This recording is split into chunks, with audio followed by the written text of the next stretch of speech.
بتستخدم تليفون سامسونج وحد بياخد تليفونك وانت مش عايزه يقلب في التليفون ولا حتى يخرج من التطبيق اللي انت فاتحه؟ اتفرج على الفيديو ده. اول حاجه هتسحب البانل من فوق وتدوس على علامه السيتنجز او الاعدادات، وبعد كده في زرار البحث تكتب كلمه بن وبالعربي اسمها تثبيت، فيا اما تلاقيها تثبيت التطبيقات او بن اب على حسب انت عامل تليفونك عربي او انجليزي، اللي هو الاختيار ده ظهر لك هنا تحت في الاخر. كل اللي هتعمله انك هتفعل الخاصيه دي، ولو مثلا حد طلب منك انه يدخل على تطبيق معين وانت خلاص هتديله التليفون، قبل ما تديله التليفون دوس على العلامة بتاعت التطبيق من هنا من فوق وشغل الاختيار ده اللي هو pin this app او اعمل تثبيت للتطبيق ده.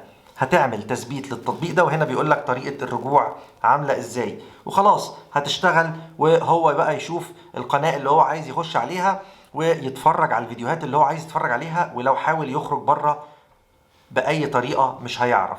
الطريقة الوحيدة انه يدوس على الزرارين اللي على اليمين خالص وعلى الشمال خالص دوسة طويلة مرة واحدة، وبالشكل ده هيقول له الفينجر برينت بتاعت صاحب التليفون، فتعمل انت كده فخلاص تليفونك يشتغل. وده اللي انت هتعمله بعد ما تاخد منه التليفون. وانا تامر، وفي الاخر بقى ما تنساش تعمل سيف الفيديو، شير مع اصحابك، فولو عشان تشوف الحاجات الجديدة.